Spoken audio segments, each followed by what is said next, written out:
Hello दोस्तों, कैसे हैं आप सभी। मैं अनुज गुप्ता आपके अपने यूट्यूब चैनल मैथ्स विद अनुज गुप्ता पर आप सभी का स्वागत करता हूं। और आज का जो टॉपिक है, आज हम पढ़ने वाले हैं मेंसुरेशन। ठीक है, तो ज़्यादा टाइम बातों में ना ख़राब करते हुए सीधा पॉइंट पर ही आते हैं। तो क्या स्टार्ट करेंगे आज हम। आज पढ़ने वाले हैं मेंसुरेशन।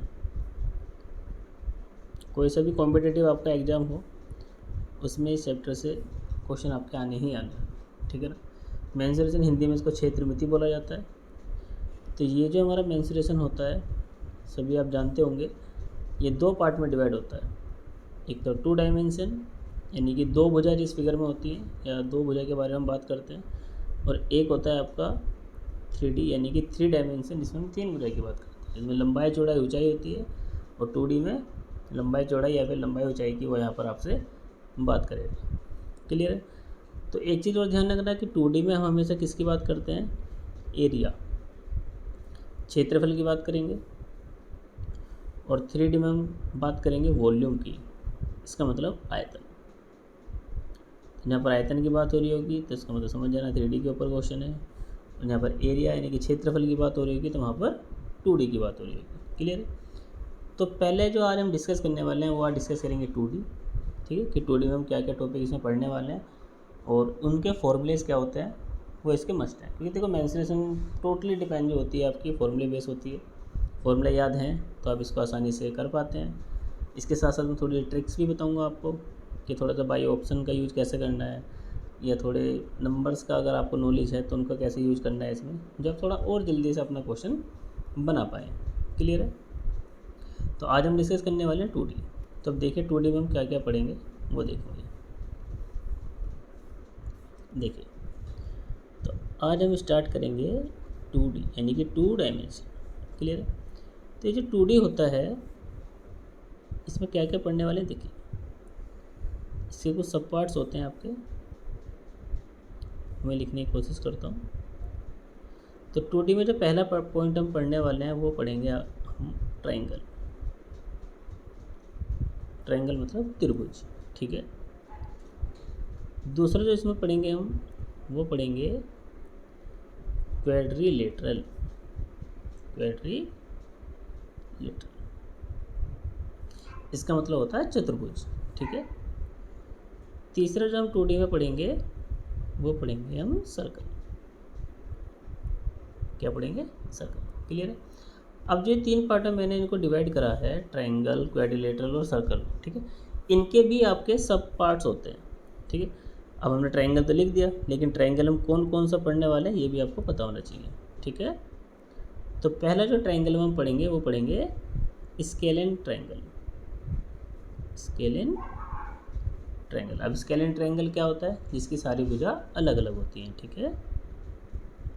दूसरा हम इसमें पढ़ने वाले हैं आइसोसेलेस ट्रायंगल। इसका मतलब समद्विबाहु त्रिभुज, जिसकी दो भुजा बराबर होती हैं और एक भुजा अलग होती है।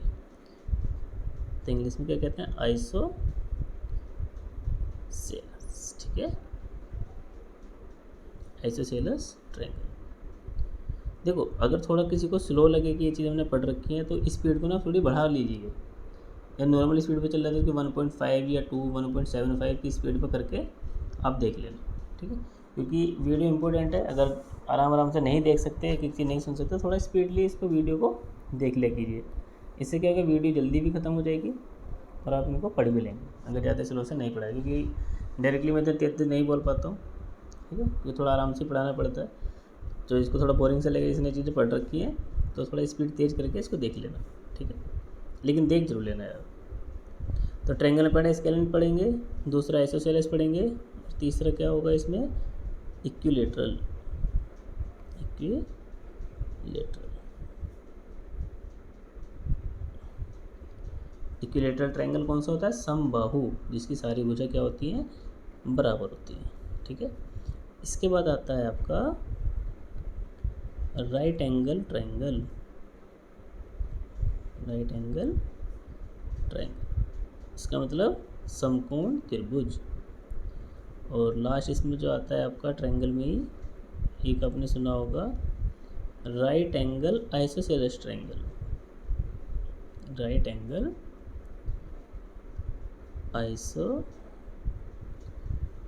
Cells triangle, isosceles, SCELES।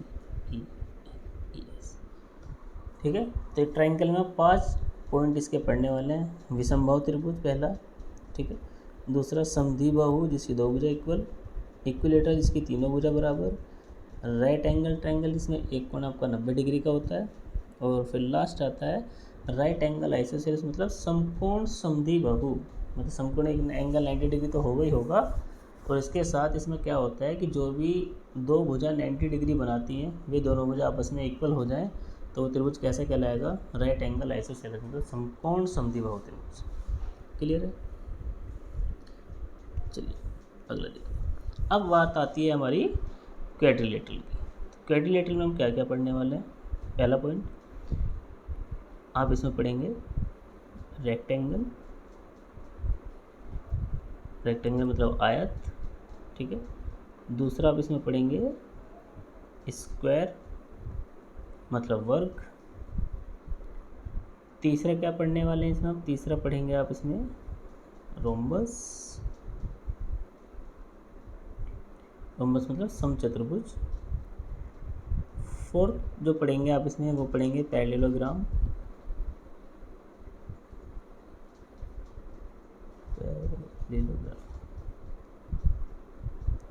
ठीक है।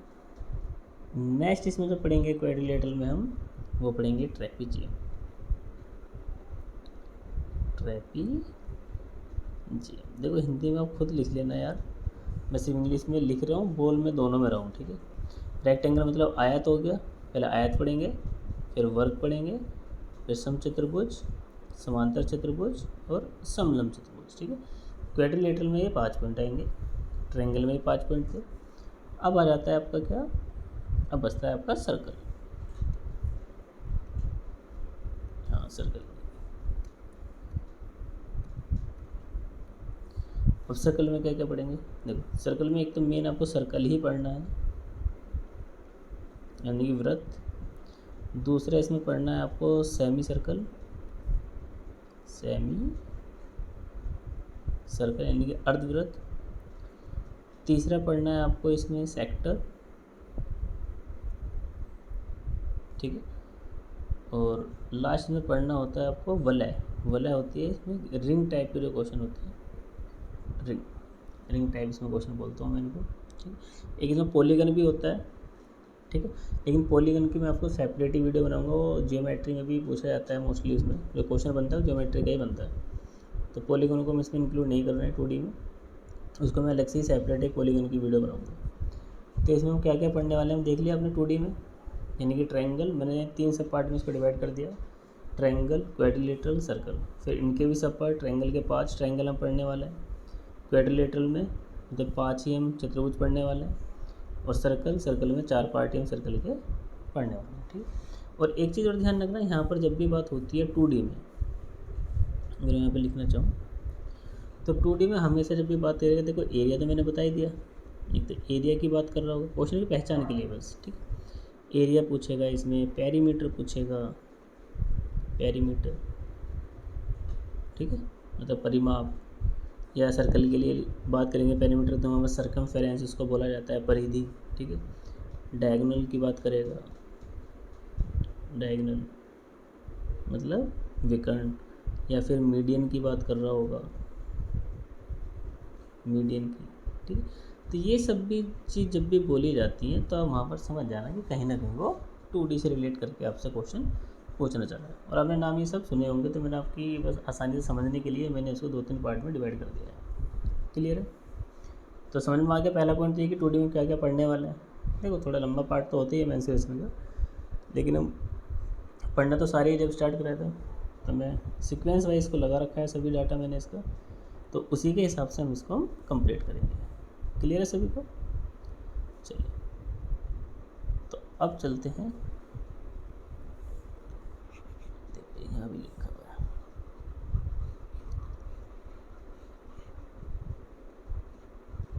तो अब जो हम बात करेंगे ट्रायंगल में पहले पार्ट की, वो करेंगे विषमबाहु त्रिभुज की बात। तो उसके फॉर्मूले देखते हैं हम क्या क्या होते हैं। अब फॉर्मूला का सिलसिला आपका स्टार्ट।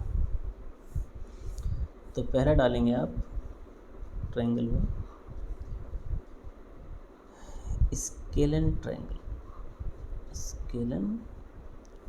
देखो ट्रायंगल को मैं ना ऐसे त्रिभुज बना दूँगा बस, तो समझ जाना कि यहाँ पे त्रिभुज की बात कर रहे हैं, यानी कि विषम बाहु त्रिभुज। पहले डायग्राम देख लीजिए। चलो डायग्राम में तुम्हें सही से बना के दिखाते हैं। चलो थोड़ा देर टाइम तो लगेगा, लेकिन अच्छे से कोरिलेट हो जाएंगी चीज़ें आपकी, उसको समझना। चलिए यही से बनाते हैं।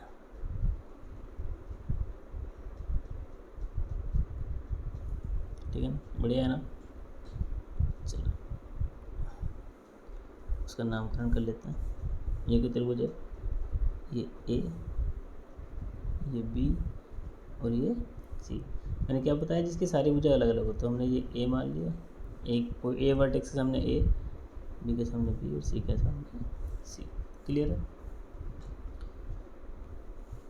हाँ जी।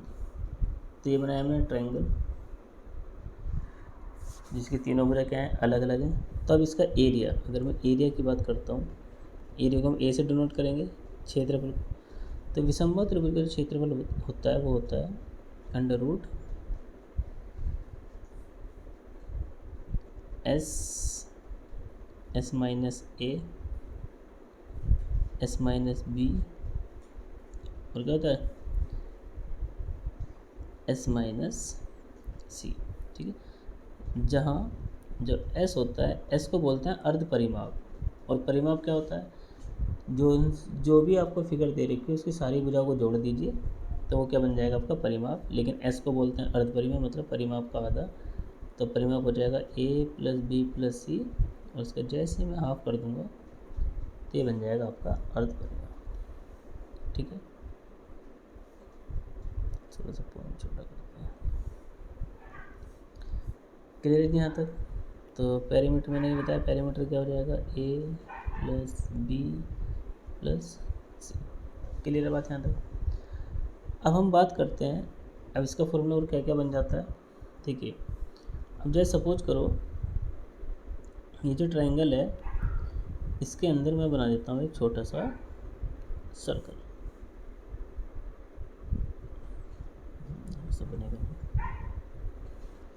देखो पहली बार मैं ऐसे यूज कर रहा हूँ, तो थोड़ा सा कोशिश करना है समझने की। थोड़ा कर पाया सही से, तो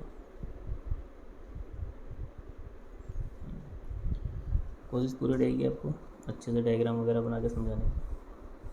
देखिए अब हमने क्या करा, देखो वैसे टच ही होगा इन सबसे, बट ज़्यादा मैं बना नहीं पा रहा हूँ इसको सही से, तो अब इसको ऐसे समझना। ये इसका सेंटर, और आपको पता है कि सर्कल में सेंटर से सरकमफ्रेंस यानी कि परिधि पर कहीं भी आप टच कर दीजिए तो वो क्या हो जाएगी, उसकी रेडियस हो जाएगी, यहाँ तक मिलेगी पूरी।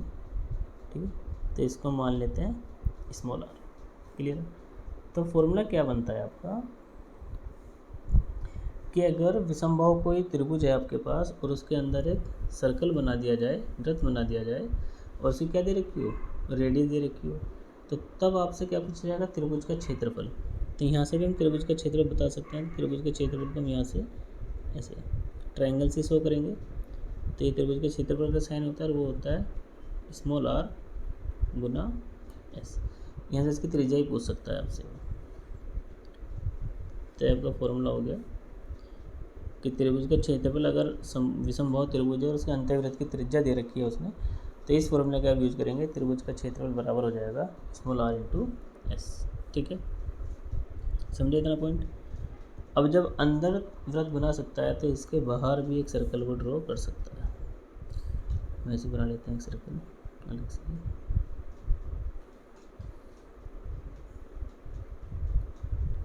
फिर इसको जाकर चिपका देंगे। सर्कल ले लिया हमने, जाके इस पर लगा देते हैं।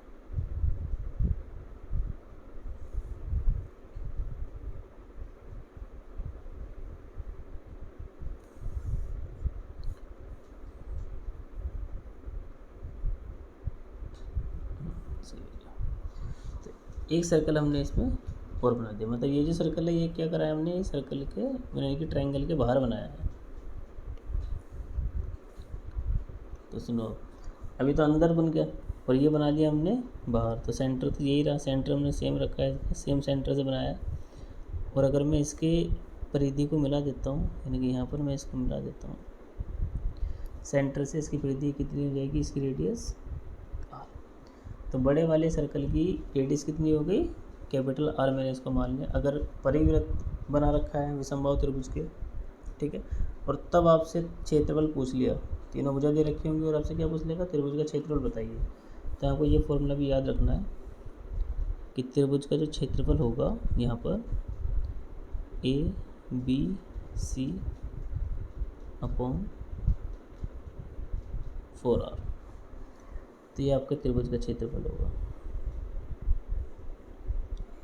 समझे भाई लोग?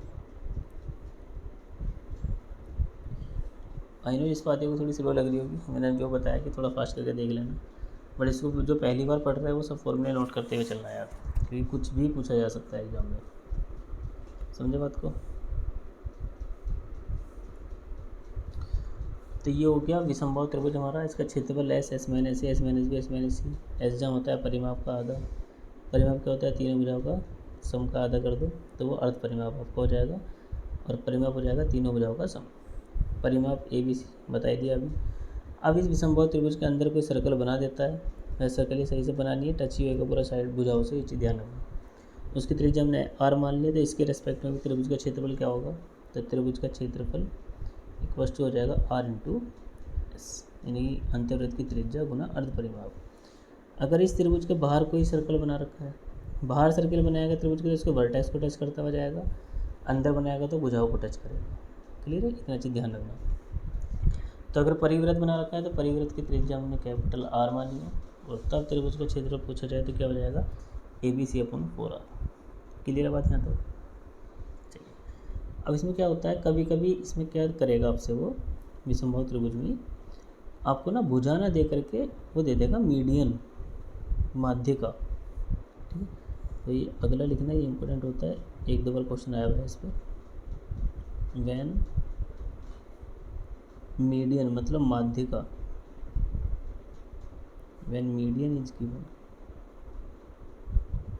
वैन मीडियन इज गिवन, तब त्रिभुज का क्षेत्रफल क्या होगा, एरिया। तो जब भी त्रिभुज की माध्यिका दे रखी है, माध्यिका क्या होती है कि वर्टेक्स से सामने वाली भुजा को टच कर दो, तो माध्यिका क्या होती है, सामने वाली भुजा को हमेशा दो बराबर भागों में डिवाइड कर देती है। अभी सिर्फ इतना याद रखो, ठीक है, मीडियन। तो अगर भुजा ने दे करके इनकी मीडियन दे रखी है, 3 मीडियन दे रखी हैं, क्योंकि 3 वर्टेक्स और तीनों वर्टेक्स सामने वाली भुजाओं को मिलाएंगे तो 3 मीडियन हमारी बन जाएंगी।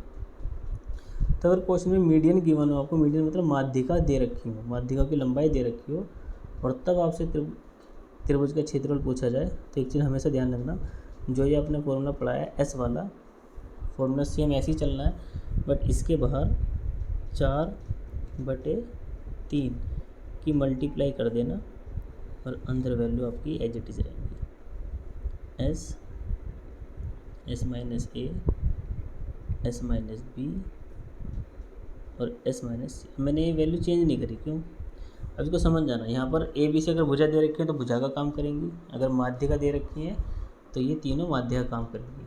ए वर्टेक्स से जो माध्यिका डाल रखी होगी वो ए माध्यिका, जो बी वर्टेक्स से डाली वो बी, जो सी से डाल रखी होगी वो सी।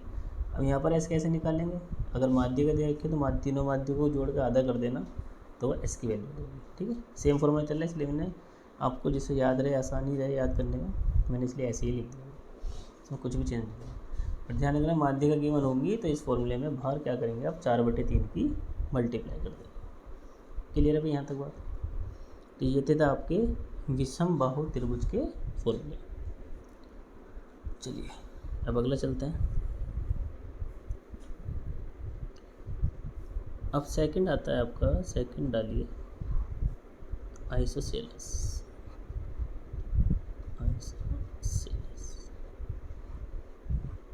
यानी कि समद्विबाही या समद्विबाहु त्रिभुज, जिसकी दो भुजा क्या होती हैं, बराबर होती हैं।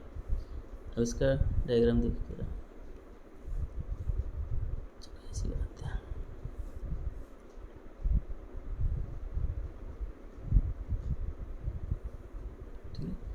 ये हमने ट्रायंगल बनाया और ये वर्टेक्स ए, ये बी और ये सी। तो हमेशा ध्यान रखना जब भी समद्वि बाहु त्रिभुज आप बनाएंगे, ये त्रिभुज का साइन, जब भी हम समद्वि बाहु त्रिभुज बनाते हैं तो इसके जो है ना ऊपर वाली जो दोनों भुजा होती हैं ये आपस में बराबर होती है और ये अलग होती है, ठीक है। ए बी सी में ये ए और ये साइड हो जाएगी आपकी बी, समझे बात को। अगर मैं इसकी ऊंचाई की बात करता हूँ तो यहाँ से हम इसको मिला देंगे। तो एक चीज़ हमेशा ध्यान रखनी है आपको, समद्वि बाहु त्रिभुज में जो दोनों भुजाएं बराबर होती हैं उनके इंटरसेक्शन पॉइंट मतलब प्रतिच्छेदन बिंदु क्या है, ए। अगर ए से सामने वाली भुजा को हम टच करेंगे तो ये जो लाइन होती है ये आपकी माध्यिका काम भी करेगी। माध्यिका क्या होती है, सामने वाली भुजा को बराबर भागों में डिवाइड कर देती है। ये परपेंडिकुलर का काम भी करेगी, यानी कि ये एंगल कितने का होगा, ये 90 डिग्री का भी होगा।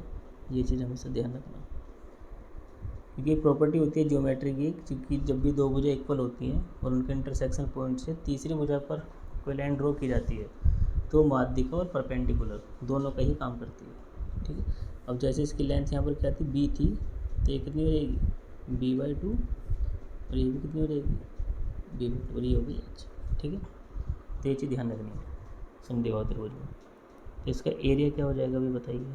एरिया होता है इसका, मुझे इस फॉर्मूले से एरिया निकालेंगे नहीं, मैं बस आपकी नॉलेज के लिए लिख रहा हूँ। मैं डायग्राम से इसको सॉल्व करके दिखाऊंगा कि डायग्राम से ही इसके मतलब कि इसका एरिया कैसे निकाला जाता है। तो फॉर्मूला रहेगा b/4 रूट के अंदर आएगा 4a² और माइनस b², ये हो जाएगा इसका एरिया। अब पूछी जाए इसकी हाइट h, तो हाइट के लिए क्या करेंगे, जो भी हमने एरिया में रूट वाली वैल्यू लिखी है इसको एज इट इज़ लिखिए, रूट 4a² माइनस b² और इसको डिवाइड कर देंगे हम किससे, 2 से। तो ये हो जाएगी इसकी हाइट। और अब बात आती है पेरीमीटर की, तो पेरीमीटर ये बताया कि सारी भुजाओं को जोड़ दो, तो दो भुजा तो इक्वल ही है, मतलब a प्लस b, तो क्या बना, तो ये आ गया आपके पास 2a प्लस b। तो ये हो जाएगा इसका पेरीमीटर, ठीक है। इसमें इतना ही होता है, इसमें से ज़्यादा पढ़ने की जरूरत आपको नहीं है, ठीक है। तो ये हो गया आपका आइसोसेलेस समद्वि बाहु त्रिभुज। चलिए अगला आते हैं। हाँ, अगला सबसे ज़्यादा इंपॉर्टेंट है, सबसे ज़्यादा जो एग्जाम में पूछा जाता है आपके, वो है आपका थर्ड इक्विलैटरल ट्रायंगल।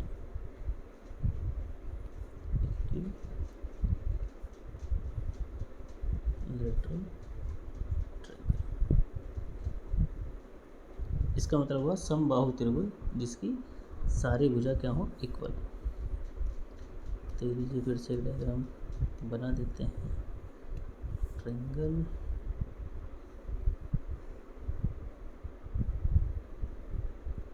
ये लीजिए आपका ट्रायंगल बन गया। तो हमने ए माना, ये बी और ये सी, इसकी सारी भुजा बराबर होती हैं, ए और ए, ठीक है। तो ये हो गई इसकी हाइट, क्लियर है। तब चलो इसके फॉर्मूले आपको रटे हुए भी होंगे सभी को,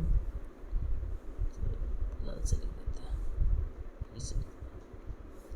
तो बताओ फटाफट से बताने स्टार्ट कीजिए, यहाँ बैठे हम मन ही मन में अपने बोलिए और लिखिए। तो एरिया होता है इसका समबाहु त्रिभुज का √3/4 गुना साइड स्क्वायर, साइड तो यहाँ पर सब इक्वल ही है, तो ये हो गया साइड स्क्वायर, ठीक है। अब बात करता हूँ मैं इसकी हाइट की, ऊंचाई, तो इसका मतलब h। अगर हम h की बात करें तो ये होता है √3/2 इंटू साइड, क्या होगी इसकी हाइट, ऊंचाई, अगर आपसे ऊंचाई पूछ लगे। बात करते हैं पेरीमीटर मतलब p, तीनों भुजा तो इक्वल है, तो कितना हो जाएगा 3, तो ये होगा इसकी क्या, पेरीमीटर, क्लियर। अब चलिए तो इतना समझ गए। अब देखो उसका आगे का पॉइंट,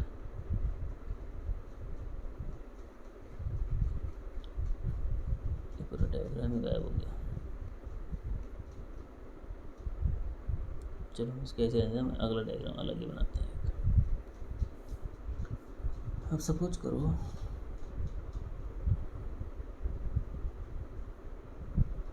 ये आपका संभव त्रिभुज हो गया और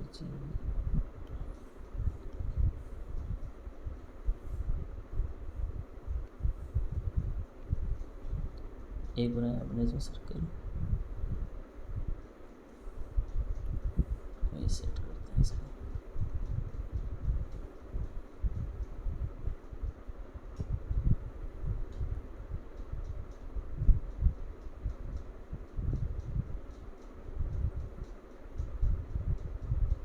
चलिए अब ये संभव त्रिभुज था और इसके अंदर बना दिया हमने क्या, एक सर्कल। अब यहाँ से सारी चीज़ इसकी इम्पोर्टेंट है, यहाँ से समझते चलना जरा। या बाहर वाला सर्कल भी एक बना ही देता हूँ। दो सर्कल बन सकते हैं, एक अंदर और एक बाहर।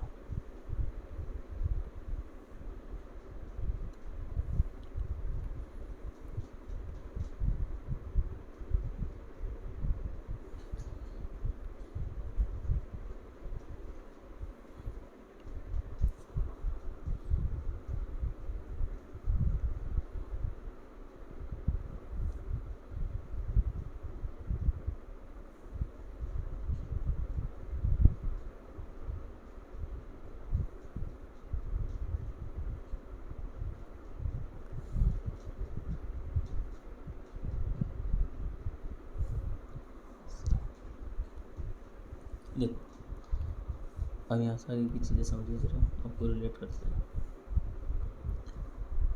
देखो यार, अब ये कोई संभव त्रिभुज था हमारे पास, ए बी और सी। अब हमने इसके अंदर एक अंतर्वृत्त ड्रॉ कर दिया है और ये होगी इसकी त्रिज्या स्मॉल आर।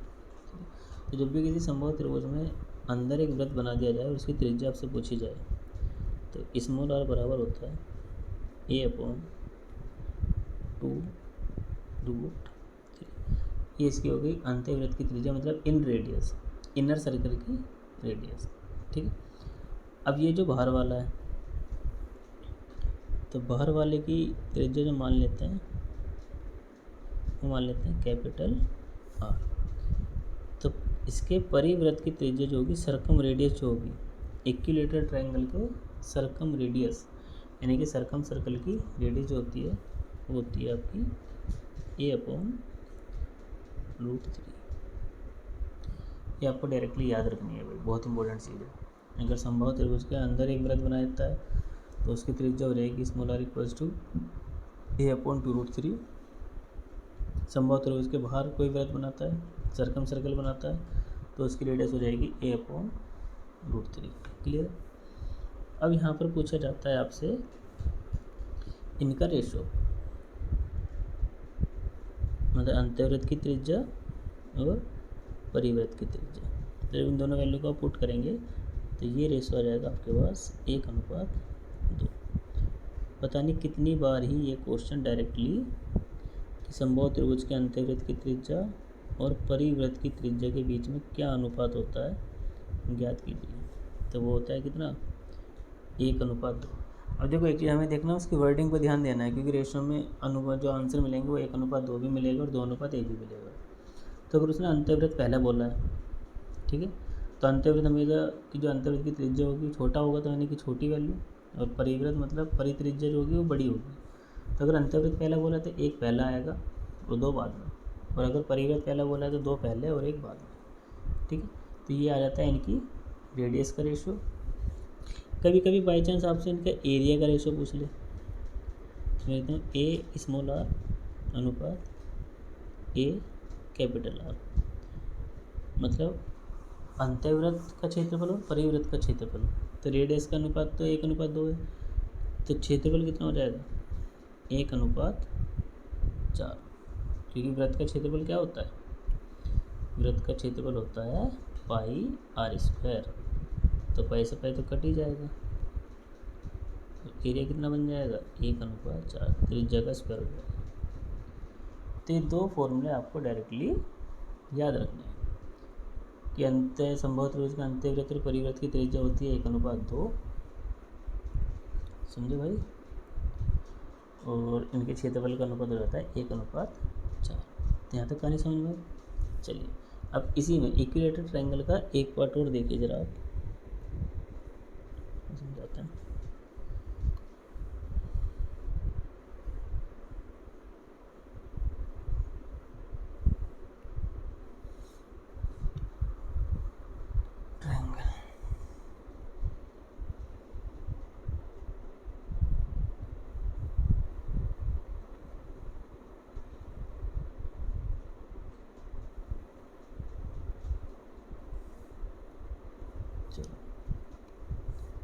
इसमें अगला क्वेश्चन क्या बनेगा आपका, ऐसे ए बी सी। और इसमें वो क्या करता है, कभी कभी संभव त्रिभुज बोलेगा आपसे और इसके अंदर किसी पॉइंट से तीनों भुजा पर ना लंब डाल देगा परपेंडिकुलर इस तरीके से। और मान लेते हैं हम पी पॉइंट, तो ये P1, ये P2 और ये P3। या अब इस पॉइंट को ना ओ मान लो, इससे वो कंफ्यूज नहीं होगा।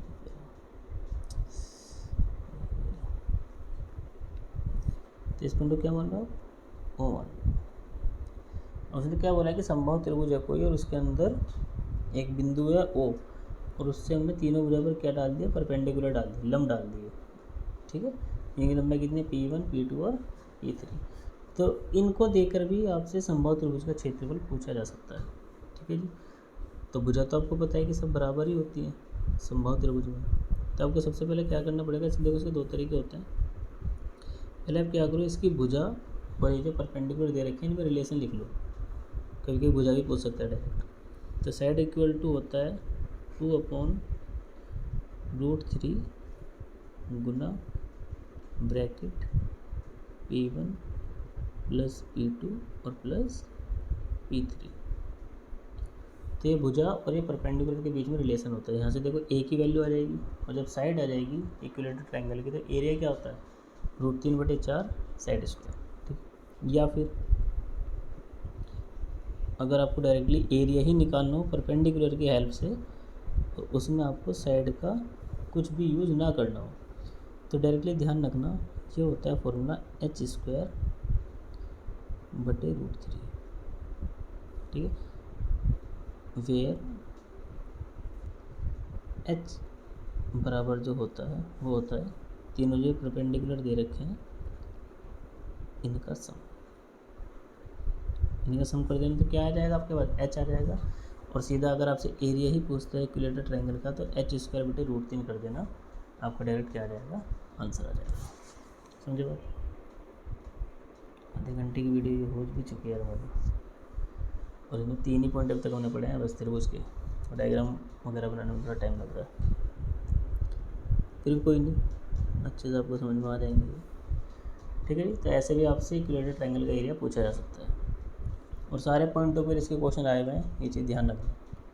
तो इसको अच्छे से आपको याद करने हैं इसके फॉर्मूले। चलिए आगे चलते हैं। अब सॉरी कौन सा 3 हो गए ना हमारे, अब 4th वन पे चलते हैं।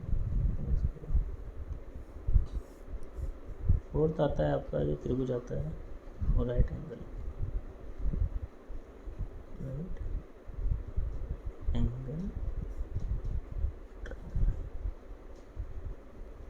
अब समकोण त्रिभुज क्या होता है भाई, बनाओ समकोण त्रिभुज।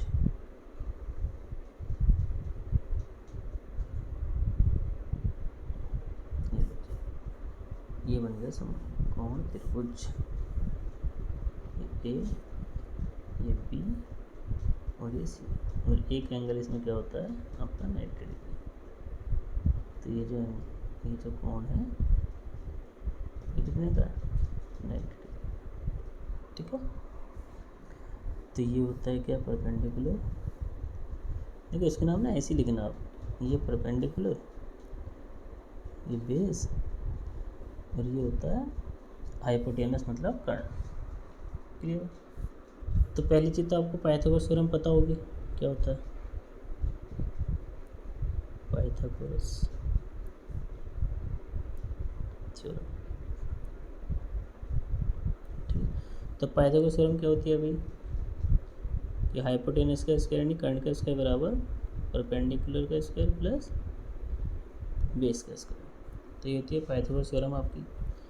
अब पूछा जाता है एरिया, तो समकोण त्रिभुज के एरिया सबको पता होता है 1/2 आधार गुना ऊंचाई, यानी कि बेस इंटू परपेंडिकुलर।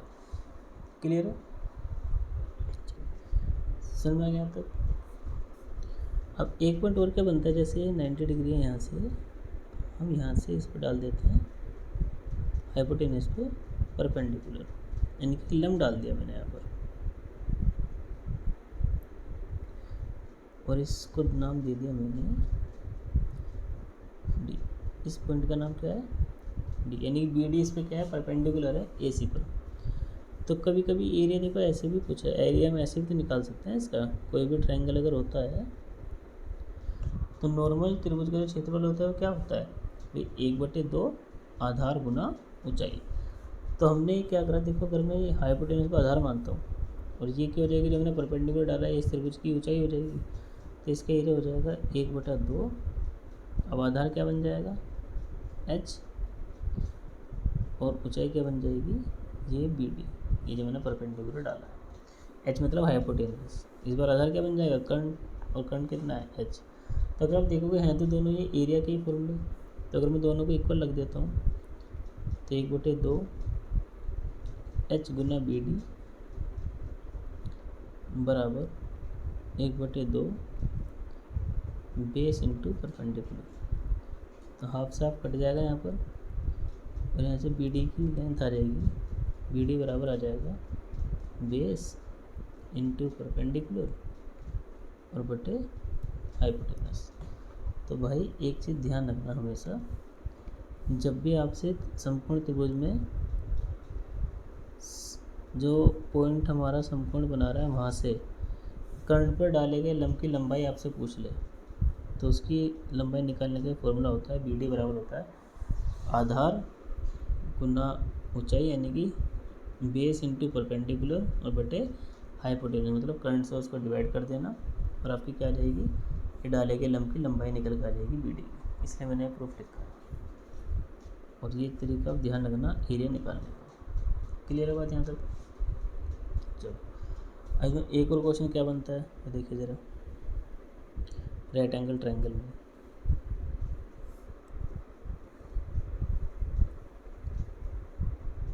ये मैंने समकोण त्रिभुज बना दिया। देखो इसमें भी कभी कभी क्या होता है सर्कल बना देता है,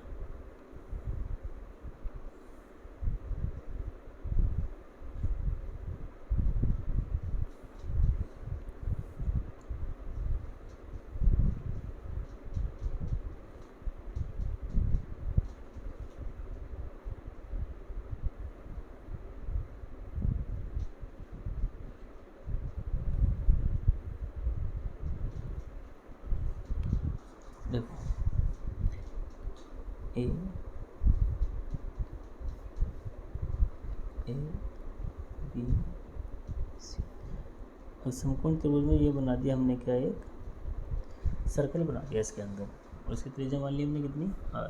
तो समकोण त्रिभुज में बने अंतर्वृत्त की त्रिज्या पूछ लेता है कभी कभी आपसे।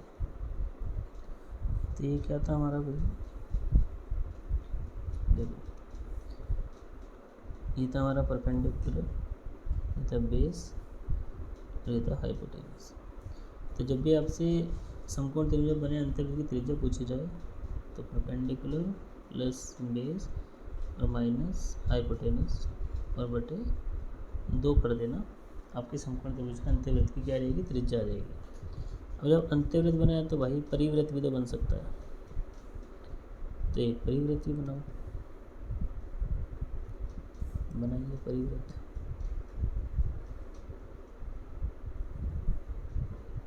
ये बड़ा करते हैं इसको, क्या ये सर्कल ही उठा दिया हमने।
दोबारा लिखते हैं भाई।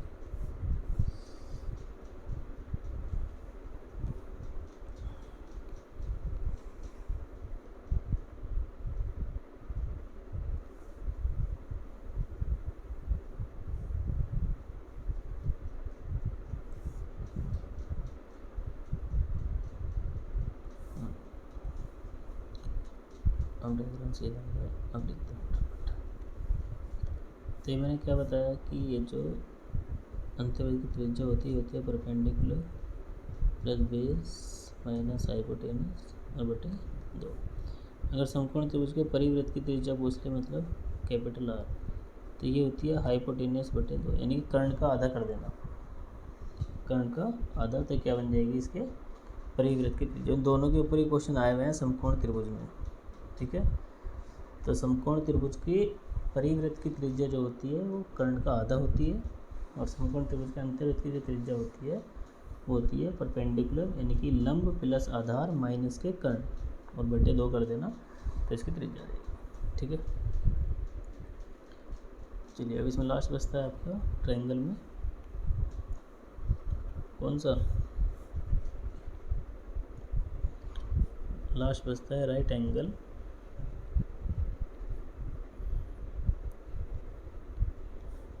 आइसोसेलेस।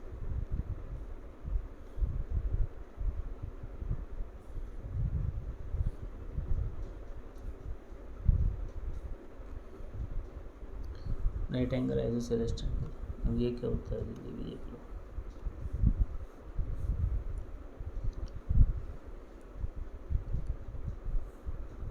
दोनों सेम ही होते हैं, उसको ज़्यादा बड़ा डिफरेंस है नहीं। ये ए बी और सी, इसमें बस क्या होता है कि ये दोनों भुजा ये इक्वल होती है, मुझे ध्यान रखना। जबकि समकोण समद्विबाहु त्रिभुज है तो आपको डायग्राम ऐसे बनाना है, और ऐसे डायग्राम बना के इन दोनों भुजाओं को क्या मान लेना है, इक्वल, और ये हो जाती है इनकी अलग, इसको मान लेते हैं इनकी, ठीक है। तो एरिया तो सिंपल है, देखो इसका एरिया कितना आसानी से जाएगा क्योंकि समकोण त्रिभुज है। तो 1/2 आधार गुना चाहिए, और दोनों भुजा क्या है आपस में इक्वल है, तो एक ही ए में गुना करेंगे तो ए स्क्वायर जाएगा, तो इसका एरिया आ जाता है, ठीक है। और इसमें ना आप एक ना रेशो और याद रखना, समकोण समद्विबाहु त्रिभुज में क्या होता है, इसका ना रेशो होता है। यहाँ से ये पोर्शन बन जाता है, ऐसे ए बी और सी।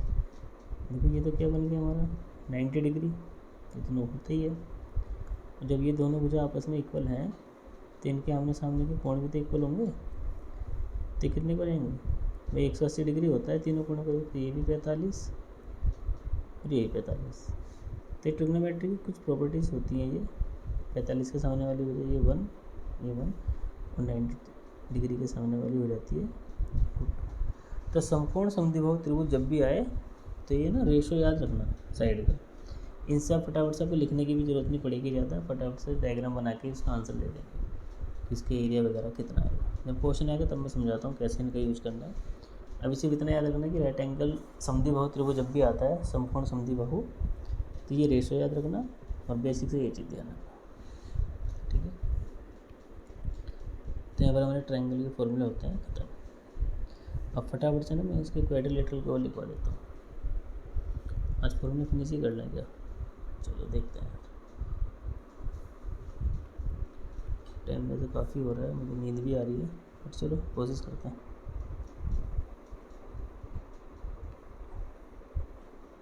क्योंकि मेरी तबीयत बिल्कुल भी सही नहीं है, मेरे को कोल्ड हो रहा है बहुत ज़्यादा, बट कोशिश करते हैं। तो क्वाड्रिलेटरल में पहला क्या आएगा आपका, पहला आएगा रेक्टेंगल, क्योंकि इस क्लास में अगर फॉर्मूला खत्म हो गया तो नेक्स्ट क्लास से हम सीधा अपने क्वेश्चन की प्रैक्टिस स्टार्ट कर देंगे।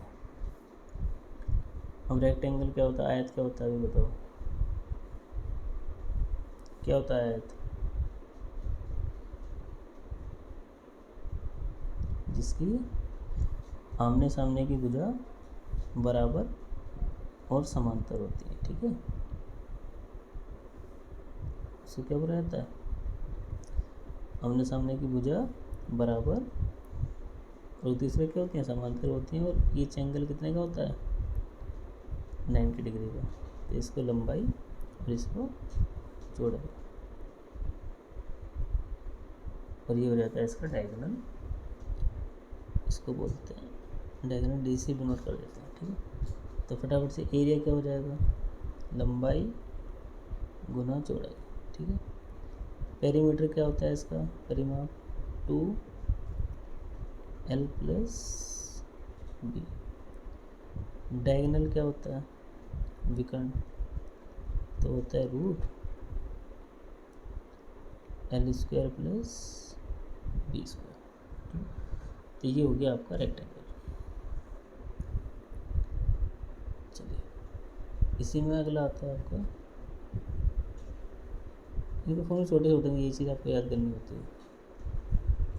अगला आता है इसमें आपका स्क्वायर,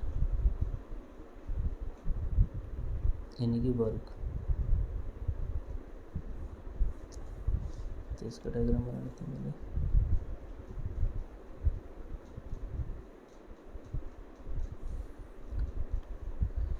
और वर्ग आपको पता है कि जिसकी सारी भुजा क्या होती हैं, बराबर।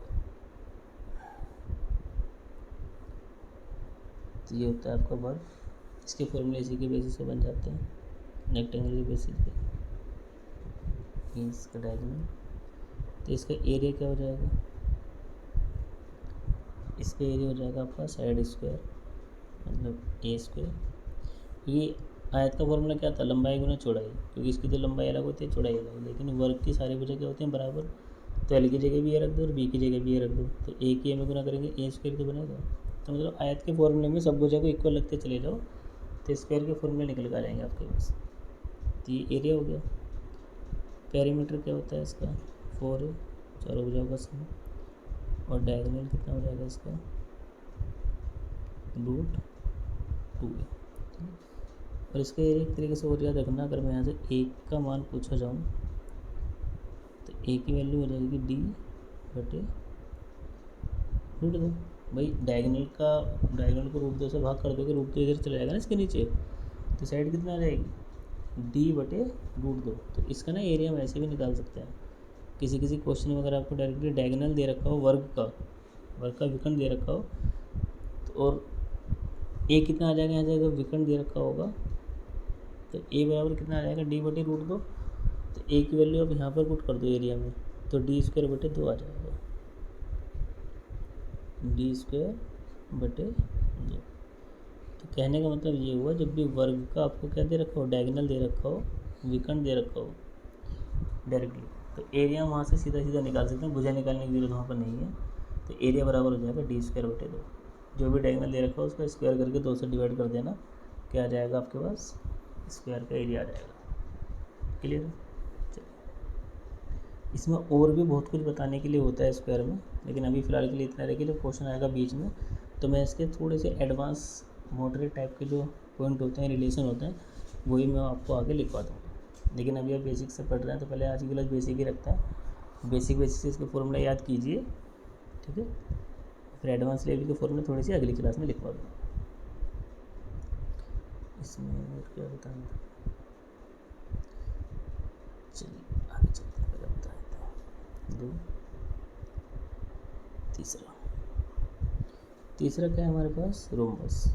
रोम्बस भी देखो होता तो स्क्वायर की जैसे ही है, बस थोड़ा सा फर्क होता है, यानी टिल्ट करके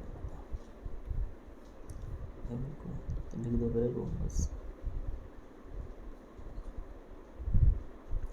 वैसे रोम्बस में फ़र्क इतना है, यानी कि रोम्बस मतलब समचतुर्भुज, जिसकी सारी भुजा इक्वल हो। अब आप कहोगे सर सारी भुजा इक्वल तो हमारी वर्ग में भी थी, तो इसमें क्या फ़र्क है, चलो बना लेते हैं। सही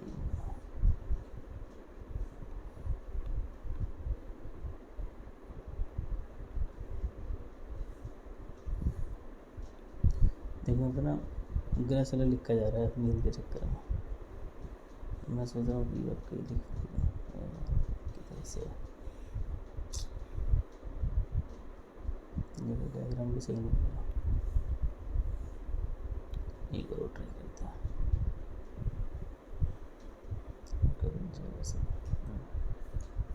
इसमें वर्ग में सिर्फ इतना फ़र्क रहता है, भुजाएं इसकी ही बराबर होती हैं, सॉरी, ठीक है।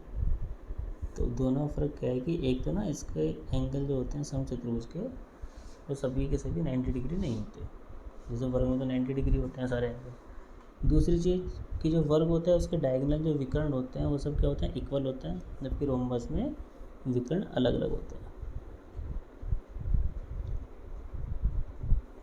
एक विकर्ण ये होगा, ठीक है, और एक विकर्ण,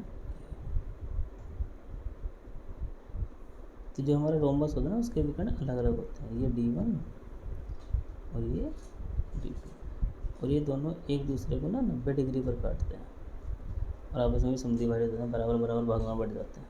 जितना पार्ट ये होगा उतना ही ये, जितना ये होगा उतना ये होगा, ठीक है। तो ये फर्क होता है दोनों में।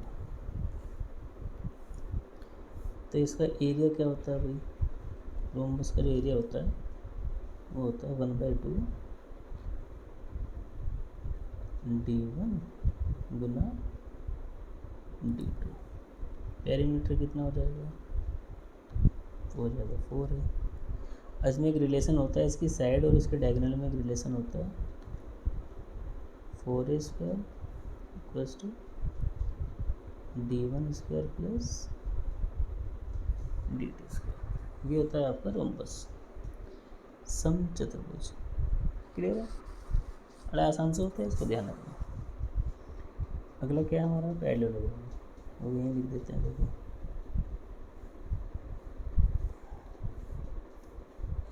फोर्थ इसका डायग्राम।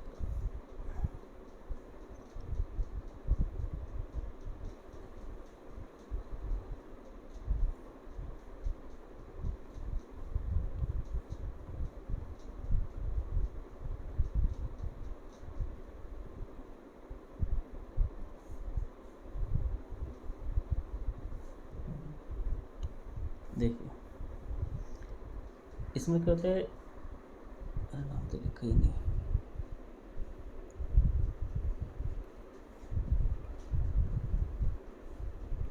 नाम लिख देते हैं पैरेललोग्राम।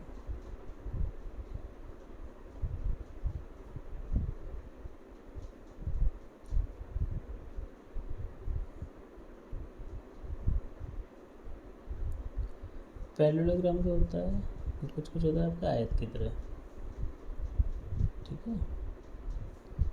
आयत में इसमें भी यही फर्क है, इसमें क्या होता है कि इसके ना आमने सामने की भुजा जो होती है ये समांतर होने के साथ साथ एक दूसरे के समांतर भी होती हैं और बराबर भी।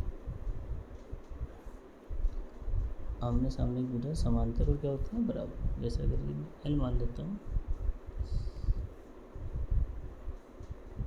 ये भुजा मान लो इसकी A और ये भुजा मान लो इसकी। इसमें कहते हैं इसका जो फॉर्मूला होता है, इसका जो एरिया होता है, जैसे आमने सामने की भुजा बराबर है और समांतर है, तो भुजा यानी कि बेस और इन भुजाओं के बीच की दूरी, यानी कि दोनों समांतर भुजाओं के बीच की दूरी भी बोल सकते हैं आप इसको। इसको ऊंचाई h1 मान लो, ठीक, दोनों भुजाओं के बीच की दूरी या फिर ऊंचाई, तो a गुना h1। या फिर अगर बेस के रेस्पेक्ट में निकाल रहे हो यहाँ से,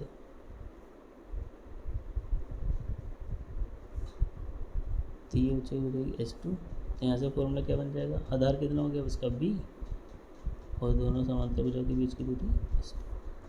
तो ये इसका क्या होता है, ये इसका फॉर्मूला होता है, एरिया होता है निकालने का पैरेललोग्राम का, समांतर चतुर्भुज के ऊपर। कम क्वेश्चन पूछे जाते हैं तो बड़ा सिंपल सा, इसी के ऊपर आपसे क्वेश्चन पूछ लेगा वो, और ये आपका आंसर हो जाएगा।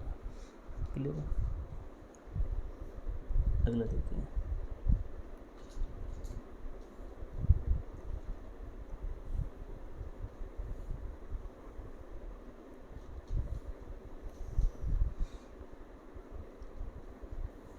अगला क्या होता है, पैरेललोग्राम भी हो गया। अब बचता है ट्रेपेजियम, फिफ्थ, यानी कि समलंब चतुर्भुज। ट्रेपेजियम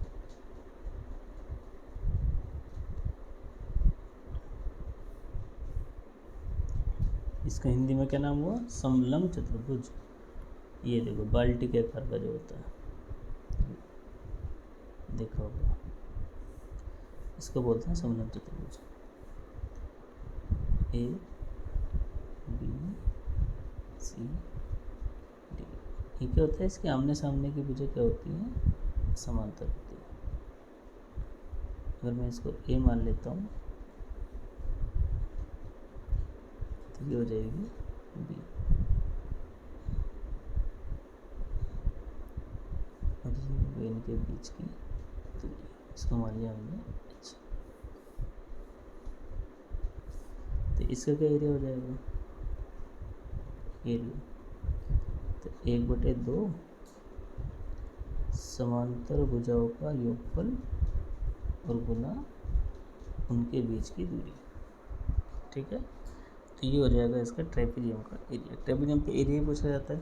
फिर हम बता रहा हूँ कि जैसे इसके जो भी और मोटरेट या कॉम्प्लिकेटेड फॉर्मूले होते हैं वो मैं आपको बाद में बताऊंगा जब उसके ऊपर कुछ क्वेश्चन आएंगे। अभी से आप इसके बेसिक जनरल फॉर्मूले देखिए कि क्या होते हैं, क्योंकि समलंब चतुर्भुज के जब भी इनके ऊपर क्वेश्चन आएगा तो सीधा सीधा इनका एरिया ही पूछा जाता है। तो एरिया का फॉर्मूला याद रखना 1/2, ठीक है, समांतर भुजाओं का सम गुना उनके बीच की दूरी। एक इसमें क्या होता है कि ना, एक जनरल क्वाड्रिलेटरल पूछा जाता है। देखो ये फॉर्मूला नॉर्मल होता है, मैं लिख देता हूँ, नॉर्मल क्वाड्रिलेटरल, नॉर्मल क्वाड्रिलेटरल। कहने मतलब आपसे बोलेगा नहीं कि कैसा चतुर्भुज है, बस ये बोल देगा कि चतुर्भुज है। मैं ऐसे बना देता हूँ, ये मिलता जुलता इसी से ही होता है वो। और एक दे देगा उसका डायगोनल, क्या दे दिया आपको, डायगोनल दे दिया डी, तो ए बी सी पे बी और डी को बनाकर तुमने डायगोनल खींच दिया। अब जो इसके अदर आपके वर्टेक्स बचते हैं, एक तो ए बचा, तो एक तो इस वर्टेक्स से इस पर लंब डाल दिया, इसकी लंबाई होगी P1, ठीक है। एक बार सी वर्टेक्स बचा, एक बार इससे लंब डाल दिया, तो ये हो गया P2। तो ये बोलेगा कि एक चतुर्भुज है, उसका एक विकर्ण है, विकर्ण की लंबाई इतनी है और शेष दोनों शीर्षों से उस विकर्ण पर डाले गए लंब की लंबाई इतनी इतनी है। तो इसका एरिया बताओ कि इसका एरिया क्या होगा। तो इसका भी एरिया ऐसे यही होता है जो ट्राइपेजियम का होता है। अभी 1/2 दोनों लंबों का सम, जो भी लंब हमने डालने हैं परपेंडिकुलर डालने हैं, और गुना यहाँ पर ऊंचाई तो है नहीं, यहाँ पर क्या है डायगोनल, लंब किस पे डालना है डायगोनल पर, तो 1/2 दोनों जो परपेंडिकुलर का सम इंटू डायगोनल विकर्ण। तो ये होता है नॉर्मल क्वाड्रिलेटरल में क्वेश्चन कभी कभी पूछा जा सकता है इसके ऊपर। तो ये फॉर्मूला ध्यान रखना, दोनों एक दूसरे के मिलते जुलते होते हैं, समझे बात को। चलिए, तो ये हुए आपके क्वाड्रिलेटरल के फॉर्मूले भी खत्म, क्योंकि जनरल से फॉर्मूला ये तो आपको पता होने ही चाहिए। जब भी मॉडरेट या इससे अलग मुझे फॉर्मूले बताने होंगे तो मैं क्वेश्चन के साथ ही आपको बता दूंगा, ये जब उनकी ज़रूरत होगी तब। अभी भी अपना दिमाग अब थोड़ा और कंफ्यूज करो उनके चक्कर में, तो ये फॉर्मूला याद करो बस। फिर आता है आपका सर्कल। अब सर्कल स्टार्ट होता है अभी, तो पहले हम सर्कल ही लेंगे। सर्कल का फॉर्मूला सबको पता भी होगा।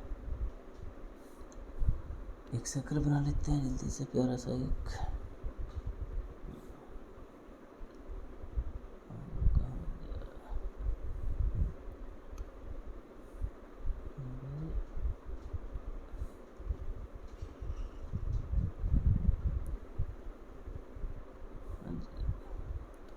ये हो गया हमारा सर्कल, सेंटर, और ये हो गई हमारी रेडियस। तो यहीं पर समझा देंगे सारा, इसमें कुछ ज़्यादा होता नहीं है। तो इसका एरिया क्या होता है, एरिया होता है πr²। इसमें होता है इंग्लिश में सर्कमफेरेंस, मतलब परिधि। तो परिधि क्या होती है 2πr, इतना ही होता है सर्कल में। दूसरा इसमें आता है सेमी सर्कल, सेमी सर्कल मतलब अर्धवृत्त। अब अर्धवृत्त बनाओ, अर्धवृत्त के साथ डायग्राम होगा भी नहीं।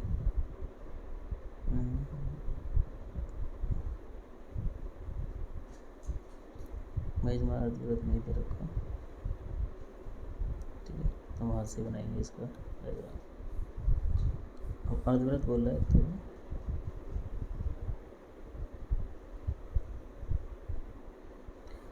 उसमें ये तो पता ही होगा ना, ये तो परिधि हो गया। डायमीटर क्या होता है, यानी कि व्यास, व्यास बराबर होता है त्रिज्या का दुगना। ठीक है, तो देखो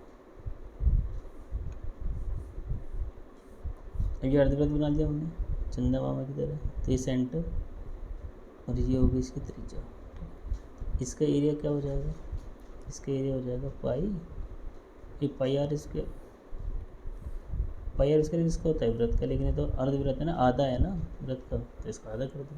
ठीक है, पर इसकी परिधि देख लेना बस ध्यान से।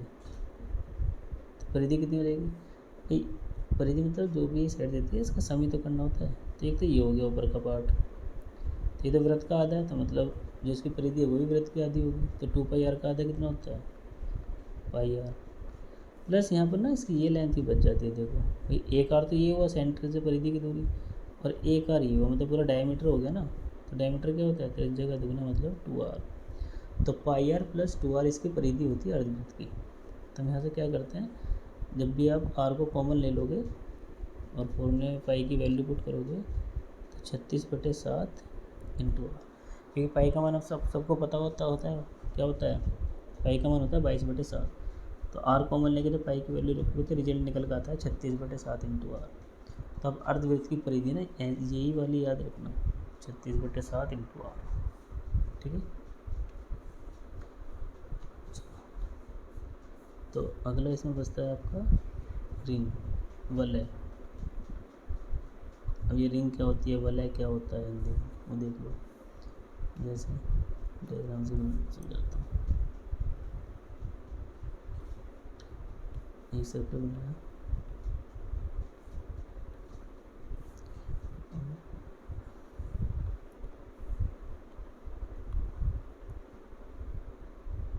एक सर्कल, तो जब भी जिनका सेंटर ना एक ही हो, एक सेंटर दो वृत्त मैंने बना दिए, इसकी रेडियस स्मॉल आर और इसकी रेडियस कैपिटल आर, तो बीच में ना ये रास्ता बन जाता है ये, इसको रिंग बोलते हैं। रिंग टाइप, रिंग की तरह तो बन गए, तो रास्ता बोल दो, कुछ भी बोल दो। तो इसकी कभी तो इसकी चौड़ाई पूछ लेगा, इस रास्ते की चौड़ाई कितनी है, ये इस रास्ते का क्षेत्रफल पूछ लेगा। ठीक है, तो बताओ, तो ऐसे में जो ये रास्ते का क्षेत्रफल निकालेंगे ना आप, ये मैंने शेडेड करा है, इसका जो एरिया होगा, चलिए तो इसका एरिया हो जाएगा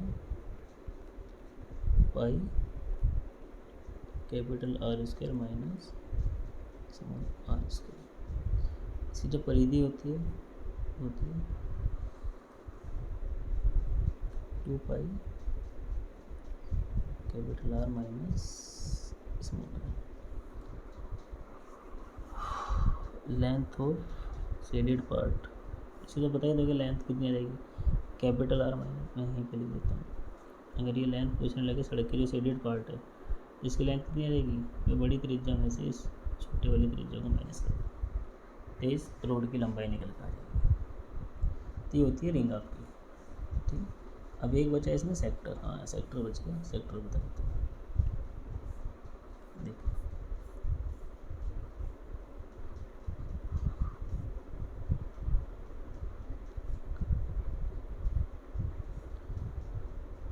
एक होता है सेक्टर, त्रिज्या खंड इसको बोला जाता है, होता है सर्किल की तरह ही, तो बना के।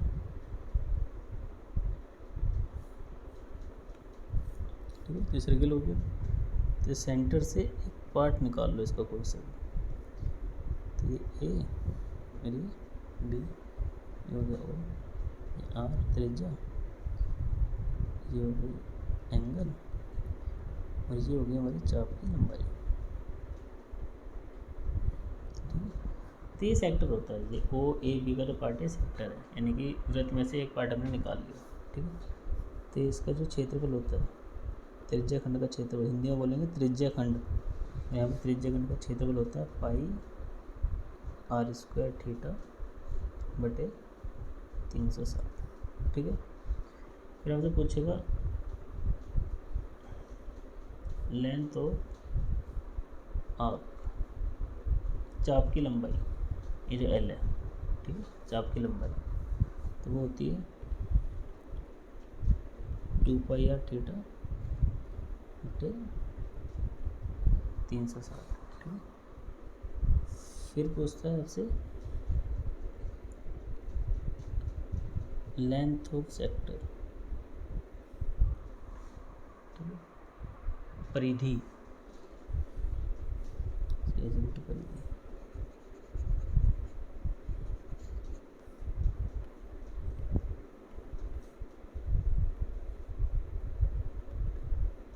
circumference, circumference of sector, circumference of sector मतलब त्रिज्यखंड की परिमाप या त्रिज्यखंड की लंबाई। ये तो चाप की लंबाई थी, ये त्रिज्यखंड की लंबाई, या परिमाप बोल दे या परिधि बोल दे, त्रिज्यखंड की परिधि बताओ। तो परिधि क्या होती है, सबको जोड़ दो, तो आर और आर 2r तो ये हो जाएगा, और प्लस एल, और ये था आपका लेंथ ऑफ आर का। तो परिधि अगर पूछने लगे सेक्टर की तो 2r प्लस एल हो जाएगी, ये चीज़ ध्यान रखना, ठीक है। कभी कभी एक बार इसमें एरिया ऐसा ही पूछ लेता है, आपको वो क्या करेगा कि चाप की लंबाई दे रखी होगी और त्रिज्या दे रखी होगी, तो एरिया बराबर डायरेक्टली हो जाएगा 1/2 चाप की लंबाई और गुना आर। तो ये भी एक एरिया का फॉर्मूला होता है सेक्टर की। तो ये 4 फॉर्मूले होते हैं सेक्टर में, ठीक है जी। ये आपके ख़त्म, फॉर्मूला आपके ख़त्म हो गए इसके 2, ठीक है। अब मैं बस लास्ट पेज में इसमें क्या समझा रहा हूँ आपको, क्योंकि जब समझाने वाली चीज़ सारी कर ली है तो इसको भी लिख ही लो। अब मैं यहाँ पर लिखता हूँ कुछ ट्रिपलेट आपके सामने, ठीक है, क्योंकि अगली क्लास में जैसे मैं क्वेश्चन करूँगा तो इन ट्रिपलेट का बहुत यूज करूँगा। ट्रिपलेट का मतलब होता है जैसे राइट एंगल ट्रायंगल बनता है, तो कोई स्टैंडर्ड नंबर्स होते हैं कि जिन साइड से आपका राइट एंगल ट्रायंगल बनेगा ही बनेगा, समकोण त्रिभुज। और समकोण त्रिभुज बनाने का नंबर्स होते क्या है, कैसे आपको पता चलता है, जैसे सबसे छोटे नंबर आपको पता होगा कि 3, 4 और 5 होते हैं, मतलब एक सेकंड में 3 ले ली, 1 4, तो एक कितनी हो जाएगी, क्योंकि राइट एंगल ट्रायंगल में हाइपोटेनस जो होता है, कर्ण जो होता है वो सबसे बड़ी भुजा होती है त्रिभुज की, और पाइथागोरस थ्योरम आपको पता ही है। तो कोई भी नंबर ट्रिपलेट होते क्या है कि जो दोनों छोटी भुजाएं, इन दोनों छोटी भुजाओं के स्क्वायर का योगफल बड़ी भुजा के स्क्वायर के बराबर आना चाहिए। जैसे 3 का स्क्वायर 9, 4 का स्क्वायर 16, दोनों को जोड़ो कितना आ जाएगा 25, तो ये बड़ी भुजा के वर्ग के बराबर ही आना चाहिए। तो 5 का स्क्वायर कितना होता है 25, तो दोनों क्या आ रहे हैं, बराबर आ रहे हैं। तो इसका मतलब इन भुजाओं से जो बनेगा वो आपका समकोण त्रिभुज बनेगा, ये चीज़ ध्यान रखना। तो इनको कहते हैं ट्रिपलेट, समझ गए बात को। तो ये आपको डायग्राम वगैरह बनाने की ज़रूरत नहीं होती है, अगर नंबर्स आपको याद हैं तो आंसर आप इसका डायरेक्टली लगा पाएंगे। वो मैं क्वेश्चन यूज करके दिखाऊंगा आपको, अभी सिर्फ ना आप ये नंबर लिख लो बस कि होते कौन कौन से। तो एक तो 3 4 5 और एक चीज़ और ध्यान रखना कि अगर कोई भी आपके पास ट्रिपलेट होता है तो उसमें आप किसी भी नंबर की गुना कर दो तो वहाँ से हमेशा ट्रिपलेट ही निकल कर आएगा। जैसे 3 4 5 इसमें सब में 2 की गुना कर दो तो 2 3 6, 2 4 8, 2 5 10, तो देखो 6 8 10 का ट्रिपलेट ही तो होता है, इनसे समकोण त्रिभुज बनता है। 3 की गुना कर दो, 3 3 9, 3 4 12, 3 5 15, ठीक है। 4 की गुना कर दो, 4 3 12, 4 4 16, 4 5 20, ठीक है। 5 की गुना कर दो, 5 3 15, 5 4 20, 5 5 25, तो इन सबसे क्या बनेगा, ट्रिपलेट बनेगा, समकोण त्रिभुज ही बनेगा। ये तो मल्टीप्लाई करके बता दिया मैंने। अब देखो, अब मैं कुछ स्टैंडर्ड से नंबर लिख रहा हूँ जो आपको याद रखने ही रखने हैं। अगला है 5 12 13, बहुत पूछा जाता है क्वेश्चन इसके ऊपर, ठीक है। 8 15 17, ठीक है। 7 24 25, 10 24 26, 9 40 41, ठीक है। 11 60 61 और एक लास्ट 20 21 और 29। तो ये सब क्या होता है, ये सब आपके होते हैं ट्रिपलेट, मतलब जिन भुजाओं से आपका समकोण त्रिभुज बनेगा ही बनेगा। तो एक क्वेश्चन में डायरेक्टली वैल्यू दी जाती है, तो अगर आपको ये नंबर पता होगा तो आप डायरेक्टली उनके आंसर बना पाएंगे। ठीक है गाइस, तो आज हमने क्या पढ़ा, ट्रिपलेट पढ़ लिए। ठीक है, रिवाइज कर लेते हैं एक बार। फिर सेक्टर का फॉर्मूला, इससे बड़ा सर्किल के फॉर्मूले पढ़े थे, जो भी फॉर्मूले बेसिक से नॉर्मल फॉर्मूले होते हैं, इनके ऊपर डायरेक्टली क्वेश्चन पूछे जाते हैं। फिर हमने ट्रेपेजियम का फॉर्मूला पढ़ा था, एक नॉर्मल क्वाड्रिलेटरल का फॉर्मूला पढ़ा था। फिर रोम्बस और पैरेललोग्राम के फॉर्मूले देखे थे हमने क्या होते हैं। ठीक है, फिर रेक्टेंगल और स्क्वायर के फॉर्मूले देखे, जनरल से फॉर्मूले जो आपको पता होने चाहिए। फिर जो उनके कॉम्प्लिकेटेड फॉर्मूले थोड़े डिफिकल्ट से अच्छे लेवल के जिस पर क्वेश्चन बन जाते हैं, तो हम बाद में डिस्कस करेंगे। मैं कल को वीडियो बनाऊँगा तो कल डिस्कस कर लूँगा उनको। फिर ये राइट एंगल आइसोसेलेस ट्रायंगल पढ़ा था, संपूर्ण समद्विबाहु त्रिभुज। ये राइट एंगल, अंत्यवृत्त परिवर्ती त्रिज्या दे रखी थी समकोण त्रिभुज में, बेसिक फॉर्मूले और परपेंडिकुलर की लंबाई, कि लंब की लंबाई कैसे निकालते हैं। ये समबाहु त्रिभुज के अंदर किसी बिंदु से तीनों भुजाओं पर लंब डाल रखे थे, तो उसके रिलेशन समझाया था भुजा के साथ, और डायरेक्टली फॉर्मूला एरिया निकालना ही बताया था। इक्विलेटरल ट्रायंगल के 3-4 रिलेशन समझाए थे मैंने। ठीक है, आइसोसेलेस ट्रायंगल, समद्विबाहु, इसकी दो भुजा बराबर होती है, इसके फॉर्मूले बताए थे कुछ। स्केलेन ट्रायंगल बताया था, यानी कि विषमबाहु जिसकी सारी भुजा अलग अलग होती हैं, तो बेसिक से फॉर्मूले थे इसके कुछ। ये 2D जो होती है 3 पार्ट में डिवाइड होती है। ठीक है, ट्रायंगल, क्वाड्रिलेटरल, सर्कल, बस ये हमारा स्टार्टिंग का था। तो यहाँ से हमने क्या करा, आज हमने क्या डिस्कस करा है, बस आज हमने डिस्कस करा है कि 2D में हम क्या क्या पढ़ेंगे, कौन कौन से पॉइंट होते हैं, कौन कौन से टॉपिक होते हैं पढ़ने के लिए, और उनके बेसिक जनरल फॉर्मूले क्या होते हैं जो आपको पता होने चाहिए। अब जैसे जैसे क्वेश्चन मैं लेता रहूँगा, थोड़े मॉडरेट या डिफिकल्ट क्वेश्चन होंगे, तो उनके साथ साथ इनके एडवांस फॉर्मूले भी मैं आपको बताता हुआ चला जाऊँगा कि क्या होते हैं। लेकिन आज के जितने ही फॉर्मूले थे, बेसिक फॉर्मूले थे, ये तो आपको रटे हुए होने ही चाहिए। अगर आपको 2 से 3 क्वेश्चन आपके एकदम करेक्ट करने हैं, तो बार बार फॉर्मूला सोचना ना पड़े, डायरेक्टली वैल्यू पुट करनी है फॉर्मूले में, सोच के लिखना नहीं है, मतलब एक्स्ट्रा फॉर्मूला कि होता क्या है पूरा। क्लियर है? तो आई होप आपने थोड़ा इन्जॉय किया होगा। जिसको नहीं आती तो अच्छे से नोट्स बनाना फॉर्मूले के, एक साथ हो जाएंगे। डेली 5 से 10 मिनट पढ़नी है आपको ये फॉर्मूले, तो आपको ये सब रट जाएंगे कि इसके फॉर्मूले होते क्या हैं। ठीक है, और मैं कोशिश करूँगा कल के आपको वीडियो बनाऊँ, कल के आपको कुछ क्वेश्चन कराऊँ इसमें होते हैं, जिससे आपको फॉर्मूले की नॉलेज भी हो जाए और आपके रिवाइज भी हो जाए। ठीक है, चलिए जब तक के लिए tata, take care, bye bye, good night and thank you.